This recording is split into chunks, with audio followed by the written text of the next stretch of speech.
Hey there everybody, and welcome to another video where I recorded some of my gym session.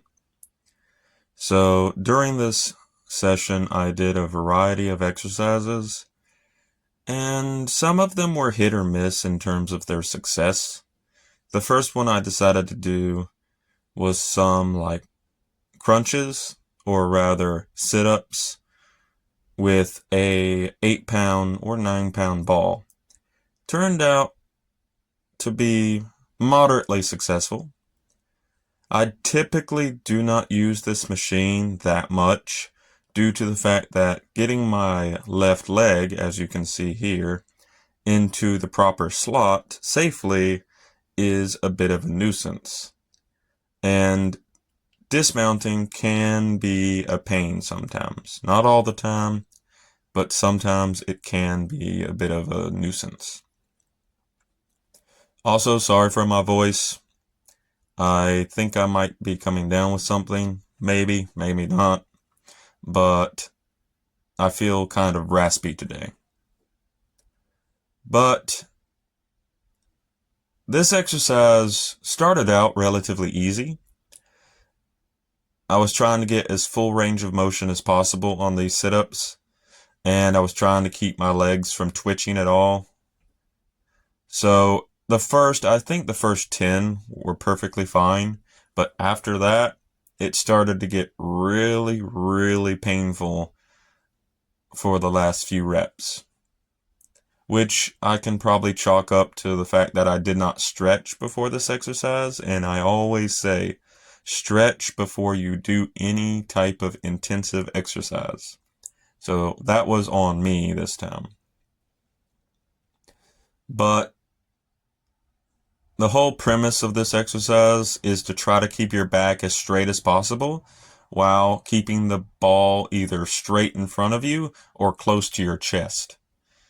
For the most part, I kind of was slanting my back a little bit too much, and I could have probably had better form in terms of keeping the ball closer to my chest or extended outward at a better angle.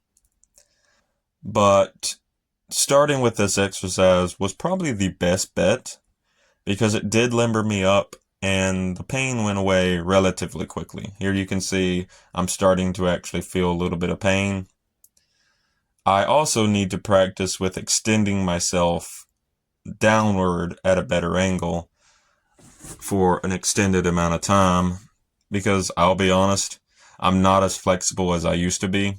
I'm 30 years old and I'm already feeling like an old man at sometimes, even though I'm not even close to old by most people's standards.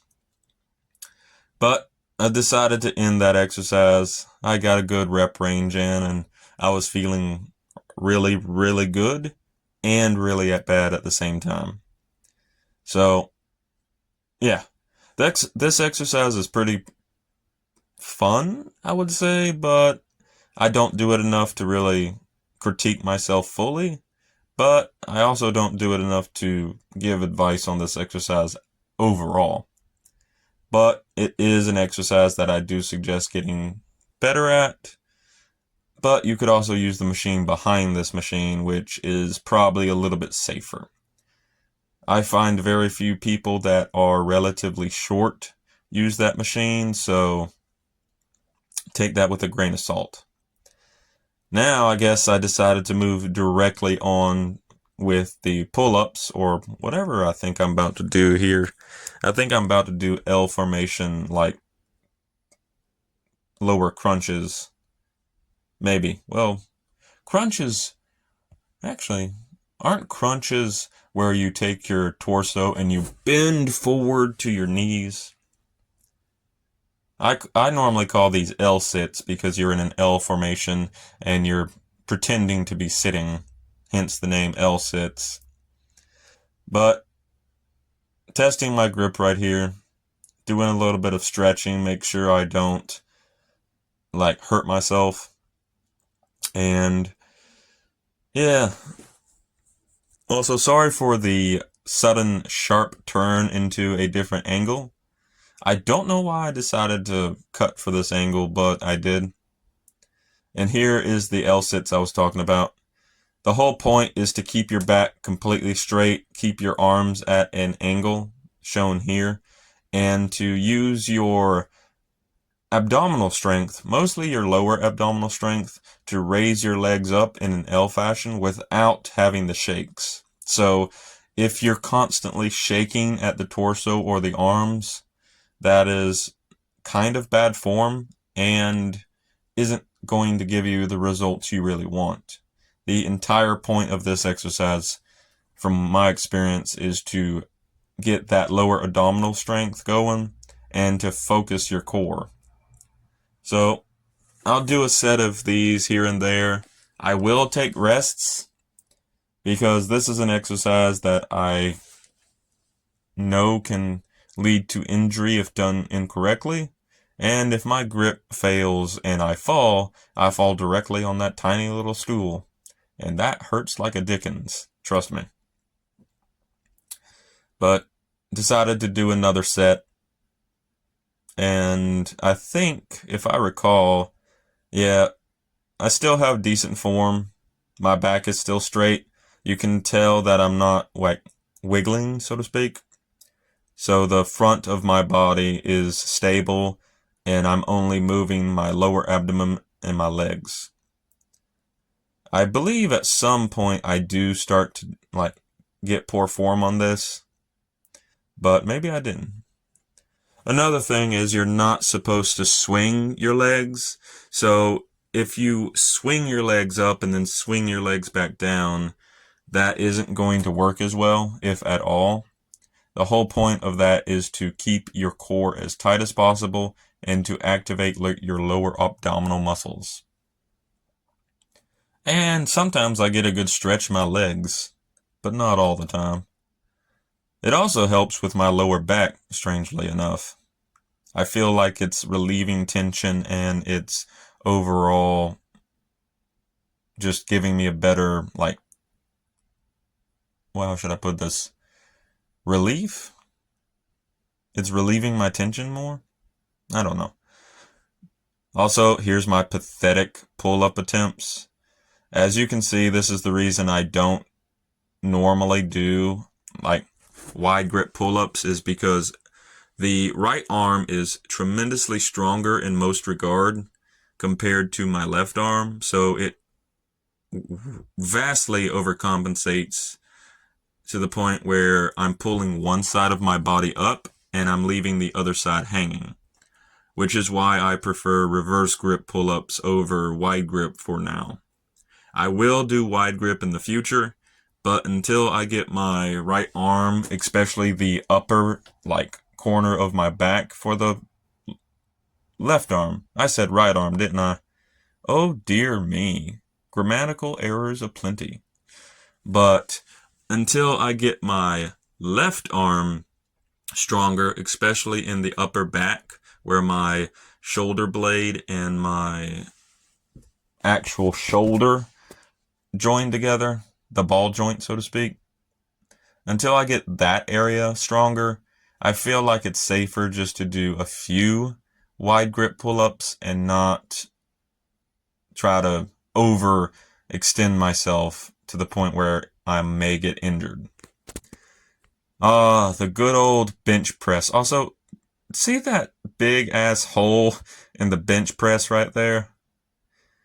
I find it so funny that there's just crap on the bench presses all the time.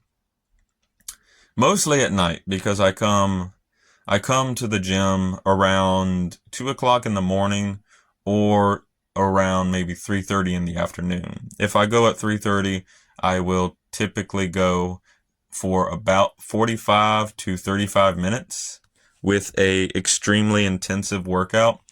Whereas if I'm going at 2 o'clock in the morning after I've gotten off work, after I've taken a nap, after I've consumed a moderate amount of calories and got rehydrated, there's barely anyone there, so I go at a modest pace.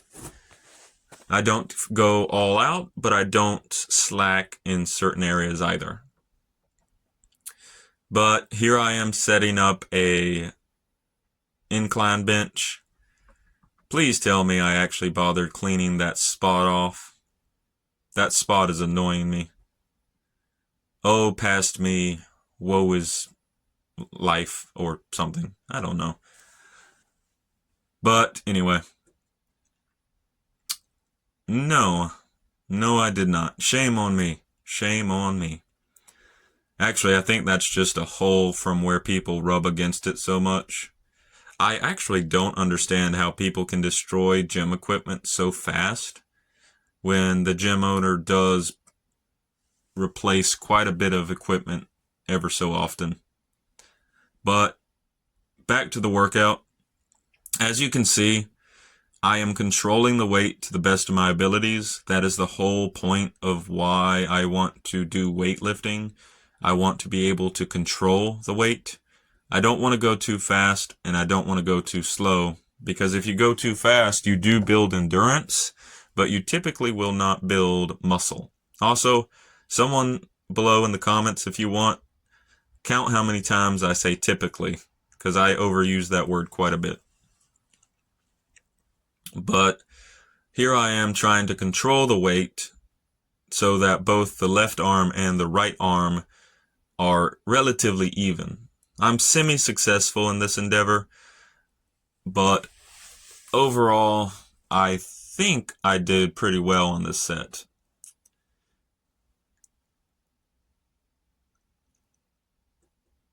There I am checking to see if there's any pump going, and relatively well. Normally, my left arm doesn't actually get a pump because I'm not activating every single muscle in that arm. And since I can't actually tense those muscles up with kind of any effort, so by any effort, I mean I can strain to tense my muscles up in my left arm. However, only the bicep can sort of activate. And even then, I have to be ultimately focused on that and that alone to get that muscle to even tense in the first place. So the only way my left arm can get a pump is if I overtax it to a significant degree.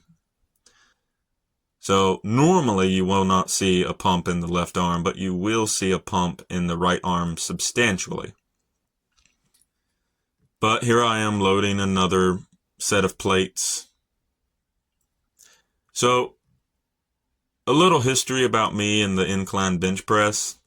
When I first went to this gym, I could only do two 25-pound plates and the bar.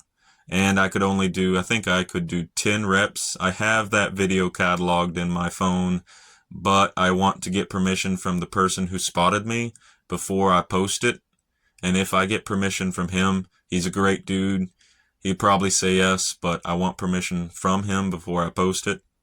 I will then post that video showcasing the difference in my form, my physique, and how far I've come in general. Because before I could only incline bench two 25-pound plates and the bar. Now here I am inclining two 25-pound plates, the bar, and two 10-pound plates. But as you can see, this is where my left arm struggles a bit, where the left side is using immense amounts of force to just try to hold the bar in place, whereas my right arm is doing all the work. And there I am, winded as usual, but it was progress. The incline bench is one of my weakest exercises, and the fact that I am able to incline this much is incredibly significant in my opinion. Whereas the flat bench, which is much easier in my opinion, I can do two 25-pound plates and two 10-pound plates. On a good day, I can do two 25-pound plates and four 20-pound plates in general, or in total rather. On a really, really good day, and if I am just fresh off energy, meaning I've eaten, I've slept well, I'm on my protein powder and on my creatine. Actually, I haven't taken creatine in months. I need to start taking that again. And if I'm on like some electrolyte powder, like Gatorade or anything, I can bench two 45-pound plates plus the bar and two 10-pound plates, which is pretty damn good. My max for flat bench with a spotter is 175 on a good day and 145 on a bad day solo, which is not that impressive, but for someone who weighs 150, I consider that a decent amount to bench. And here I am doing another set. This time, not quite as intense, but I was proud of that. I want to catalog all of my benches overall so that I can see for a record how much I've benched at once and how much I used to bench, so to speak.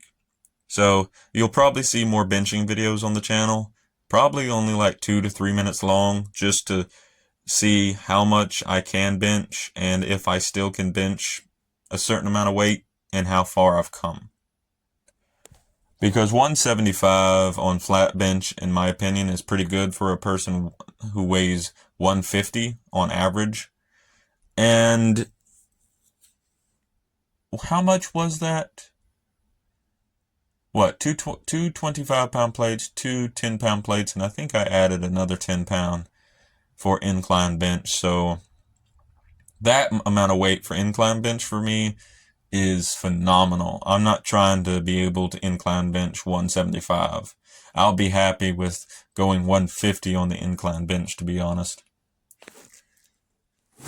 Eventually, I will write down all my maximum benches and PRs on all the machines and then catalog them to look back so I get the numbers correct all the time. Because I'll be honest, I frequently forget my PRs and whatnot unless I'm recording them. So that's on me. I'll work on that, get my memory a little bit better. Also, it always amazes me just how big my Mac. Yes, I have a Mac laptop. It's at home. I actually hate Macintosh. But anyway, it always amazes me at how intense my back muscles are. Because my back muscles used to be the weakest part of me. And my legs used to be the strongest part of me. Whereas now, I feel like my legs are decently strong, but not as strong as they used to be, and my back is the strongest part of me now. That fluctuates back and forth. Sometimes I think my arms are the strongest, sometimes I think my legs are the strongest, sometimes I think my back is the strongest. But I'm all over the place in terms of how strong I can be and how strong I actually am. But I feel like that applies to a lot of people. But here I was trying to do some rows. I believe I have bad form on a lot of these because of my left arm being a little bit shorter than my right. So I tried two 25-pound plates, realized that I wasn't getting a full range of motion with that, and I was straining to control the weight more than I was actually doing a proper row. So I switched to two 10-pound plates for better muscle activation and slightly better form. I also put a weight belt on because I feel like I kind of need a weight belt when using the actual 45-pound bar plus any weights with a actual gym bar, because the gym bars, as I stated before, weigh 45 pounds without any weight on them. So I put a weight belt on just to help my stability a little bit. And as you can see, my arms are completely veiny right now because I've been overusing them. And I think I switch angles here because honestly, I didn't like the fact that I was pointed away from the camera. But still, I was still on screen. But here I am trying to get a perfect grip on this. And trying to do some proper rows, and that's a little bit better form overall. Still not great, but I am keeping my back straight, which is the most crucial part when doing rows with a heavy bar. And I believe this was the last part of the set overall, because I was getting at this point really tired. And yeah. So I wanted to say, none of my videos with commentary are scripted, or at least these aren't. I will be scripting my videos in time, especially if I do gaming recording and stuff like that. But for now, none of my videos are scripted. But I do appreciate anyone who watches my videos, and thank you for 18 subscribers. Take care, everyone, and have a wonderful day.